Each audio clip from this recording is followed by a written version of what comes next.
ನಮಸ್ಕಾರ ವೀಕ್ಷಕರೇ, welcome to ನಮ್ಮ ಫುಡ್ ಚಾನಲ್. ಇವತ್ತಿನ ರೆಸಿಪಿ ಅವರೆಕಾಳು ಹಾಕಿ ಸೊಪ್ಪು ಹೇಗೆ ಮಾಡೋದು ಅಂತ ನೋಡೋಣ. ಹಾಲು ಸೊಪ್ಪಲ್ಲಿ ಮೊದಲಿಗೆ ಅವರೆಕಾಳು 1 ಕಪ್ ಆಗೋಷ್ಟು, ಹಾಲು ಸೊಪ್ಪು 1 ಕಟ್ಟಾಗೋಷ್ಟು, ಈರುಳ್ಳಿ 1 ದೊಡ್ಡದು, ಬೆಳ್ಳುಳ್ಳಿ 5ರಿಂದ 10, ಹಸಿಮೆಣಸಿನ್ಕಾಯಿ 5, ಖಾರ ನೋಡಿಕೊಂಡು ಹಾಕೊಳ್ಳಿ, ಎಣ್ಣೆ 4 ಟೇಬಲ್ ಸ್ಪೂನ್ ಆಗೋಷ್ಟು, ಸಾಸಿವೆ ಅರ್ಧ ಟೇಬಲ್ ಸ್ಪೂನ್ ಆಗೋಷ್ಟು, ರುಚಿಗೆ ತಕ್ಕಷ್ಟು ಉಪ್ಪು.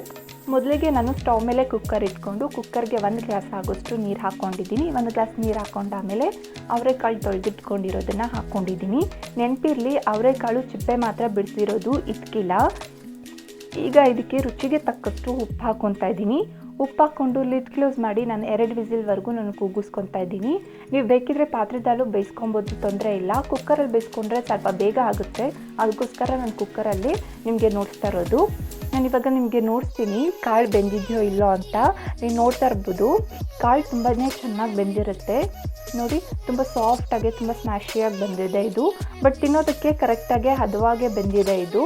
ಕೈಯಲ್ಲಿ ಈ ಥರ ಮಾಡಬೇಕಾದ್ರೆ ತುಂಬ ಪ್ರೆಷರ್ ಕೊಟ್ಟು ಮಾಡ್ತಿರಲ್ಲ, ಅದಕ್ಕೋಸ್ಕರ ಇದು ತುಂಬ ಸಾಫ್ಟಾಗಿ ಬಂದಿದೆ ಅಂತ ಅರ್ಥ. ಈಗ ನಾನು ಒಂದು ಪ್ಯಾನಲ್ಲಿ ಮತ್ತೆ 1 ಗ್ಲಾಸ್ ನೀರು ಹಾಕ್ಕೊಂಡು ಇದನ್ನು ಸ್ವಲ್ಪ ಕುದಿಸ್ಕೊತೀನಿ. ಕುದ್ದಾಮೇಲೆ ಒಂದು ದೊಡ್ಡ ಸೈಜ್ ಈರುಳ್ಳಿ ತೊಗೊಂಡಿರೋದ್ರಲ್ಲಿ ಅರ್ಧ ಕಟ್ ಮಾಡಿ ಹಾಕ್ಕೊಂಡಿದ್ದೀನಿ. 5ರಿಂದ 10 ಬೆಳ್ಳುಳ್ಳಿ ಹಾಕ್ಕೊಂಡು ಹಸಿಮೆಣಸಿನ್ಕಾಯಿ ಹಾಕ್ಕೊತಾ ಇದ್ದೀನಿ.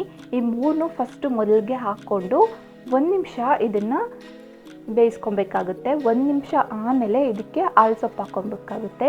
ನೆನಪಿರಲಿ, ಫಸ್ಟು ಈ 3 ಬೇಯಿಸ್ಕೊಬೇಕು, ಅದಾದಮೇಲೆ ಹಾಲು ಸೊಪ್ಪು ಹಾಕ್ಕೊಬೇಕು. ಯಾಕಂದರೆ ಹಾಲು ಸೊಪ್ಪು ಯಾವುದೇ ಸೊಪ್ಪಾಗಿ ಸ್ವಲ್ಪ ಬೇಗ ಬೇಯಿಬಿಡುತ್ತೆ. ಅದಕ್ಕೆ ಈಗ ನಾನು ಲಿಡ್ ಕ್ಲೋಸ್ ಮಾಡಿ ಒಂದು 4ರಿಂದ 5 ನಿಮಿಷ ಕಾಲ ನಾನು ಇದನ್ನು ಬೇಯಿಸ್ಕೊತಾ ಇದ್ದೀನಿ. ನೀವು ನೋಡ್ತಾ ಇರ್ಬೋದು, ಹಾಕಬೇಕಾದ್ರೆ ಜಾಸ್ತಿ ಇತ್ತು, ಬೆಂದಾಮೇಲೆ ಸ್ವಲ್ಪ ಆಗಿಬಿಡುತ್ತೆ. ಎಲ್ಲ ಸೊಪ್ಪು ಹಾಗೇ ಒಂಥರ ಮಿರಾಕಲ್ ಥರ ಇರುತ್ತೆ, ಸ್ವಲ್ಪ ಕಮ್ಮಿ ಆಗಿಬಿಡುತ್ತೆ. ನೀವು ನೋಡ್ತಾ ಇರ್ಬೋದು, ಇವಾಗ ಹಾಲು ಸೊಪ್ಪು ನೀಟಾಗಿ ಕರೆಕ್ಟಾಗಿ ಬೆಂದಿದೆ, ಪರ್ಫೆಕ್ಟಾಗಿ. ಸೊ ಇಷ್ಟಾದರೆ ಸಾಕಾಗುತ್ತೆ. ಈಗ ಇದನ್ನು ಕಂಪ್ಲೀಟಾಗಿ ಕೂಲಾಗಕ್ಕೆ ಬಿಡಬೇಕು, ಅಂದರೆ ಫುಲ್ಲು ತಣ್ಣಗಾಗಕ್ಕೆ ಬಿಡಬೇಕು. ಯಾಕಂದರೆ ನಾವು ಜಾರ್ಗೆ ಹಾಕ್ಕೊತೀರಿ, ಅದಕ್ಕೋಸ್ಕರ ಬಿಸಿ ಇದ್ದಾಗ ಜಾರ್ಗೆ ಹಾಕ್ಕೊಳಕ್ಕೆ ಹೋಗಬಾರ್ದು, ಯಾಕಂದರೆ ಎಗರುತ್ತೆ. ಅದಕ್ಕೆ ಕಾರಣ ನಾನೀಗ ಎಲ್ಲನೂ ಹಾಕ್ಕೊತಾ ಇದ್ದೀನಿ ಜಾರ್ಗೆ. ನೆನಪಿರಲಿ, ಬಿಸಿನ ದಯವಿಟ್ಟು ಹಾಕ್ಕೊಳಕ್ಕೆ ಹೋಗಬಾರ್ದು. ಈ ಥರ ಎಲ್ಲ ಹಾಕ್ಕೊಂಡಾಮೇಲೆ ಇದಕ್ಕೆ ಸ್ವಲ್ಪ ರುಚಿಗೆ ತಕ್ಕಷ್ಟು ಉಪ್ಪು ಹಾಕ್ಕೊತಾ ಇದ್ದೀನಿ. ನೀವು ಇವಾಗಲೇ ಸೇರಿಸ್ಕೊಬೇಕಾಗುತ್ತೆ, ಸಾರಿಗೆ ಎಷ್ಟು ಬೇಕೋ ಅಷ್ಟು ಉಪ್ಪು. ಇದನ್ನು ನುಣ್ಣಕ್ಕೆ ರುಬ್ಕೊಬೇಕಾಗುತ್ತೆ ನೋಡಿ, ಈ ಥರ.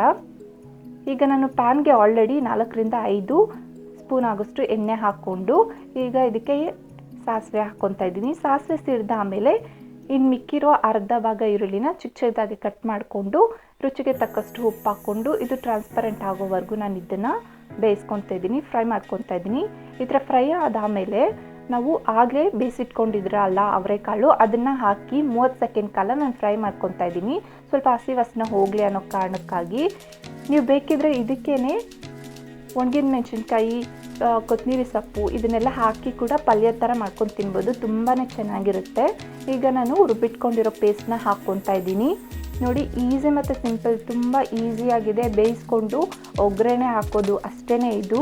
ನೀವು ನೋಡ್ತಾ ಇರ್ಬೋದು, ನೋಡ್ತಿದ್ದಂಗೆ ಅವರೆಕಾಳು ಸೊಪ್ಪು ಸಾರು ತುಂಬ ಈಸಿಯಾಗಿ ಮುಗೀತು. ಈಗ ಇದಕ್ಕೆ ಕಾಂಬಿನೇಷನ್, ಬೆಸ್ಟ್ ಕಾಂಬಿನೇಷನ್ ಅಂದರೆ ಮುದ್ದೆ ತುಂಬಾ ಚೆನ್ನಾಗಿರುತ್ತೆ. ಮುದ್ದೆ ತಿಂದಿದ್ದವರು ಅನ್ನ ಜೊತೆಗೆ ತಿನ್ಬೋದು.